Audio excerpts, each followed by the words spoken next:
Actually tying into something else that we're going to have on the show today, we're going to have an interview later on that involves the Coordinate Metrology Society, which is an organization that focuses on large volume 3D measurement. But because of that, I thought the article, New Standard Helps Optical Trackers Follow Moving Objects Precisely, would tie in nicely. So if you use optical trackers or are involved in the development of them, this story is for you.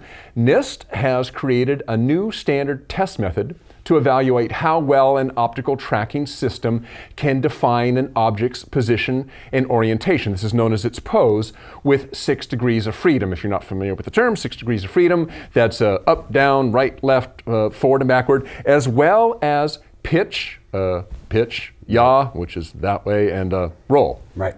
Good job. I had to rehearse that. I like the hand movements. See, yeah, that's good. That's 6 degrees of freedom. Good job. Optical tracking is used a lot in manufacturing, and basically the way it works is you've got 2 or more cameras that look at targets or maybe recognize an object, and using triangulation and a lot of fancy math, they can, using all these different cameras, they can triangulate in and identify where that object is in 3D space. And it's used in coordinate measurement systems, or it can be used for tracking the position of a robot arm in manufacturing. Either way, the more accurate these systems are, the better.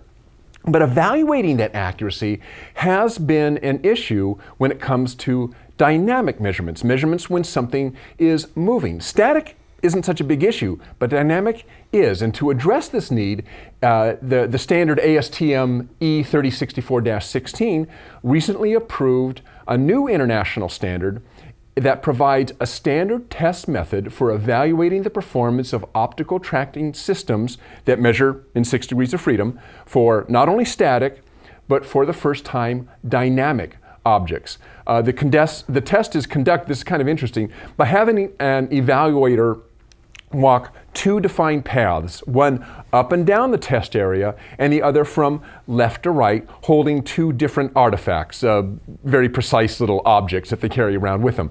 Moving an artifact along the course orients it for both X, Y, and Z axes, while turning it 3 ways relative to the path provides the pitch, yaw, and roll measurements. Now, according to NIST, the new standard can evaluate the ability of optical tracking systems to locate things in 3D space with what they say is unprecedented accuracy. The margin of error is about 20 microns for assessing the static performance, and 0.2 millimeters or 200 microns for dynamic performance. So again, as new technologies come along, standards organizations like NIST and ASTM have to quickly play catch up so that there is a defined method and equipment and setup for ascertaining the accuracy of these products, which is really what we want in the long run, because that's what's good for the user. It's no good having a piece of equipment that a company can say, oh yeah, we're accurate to within such and such, using their test method. What you want is a test methodology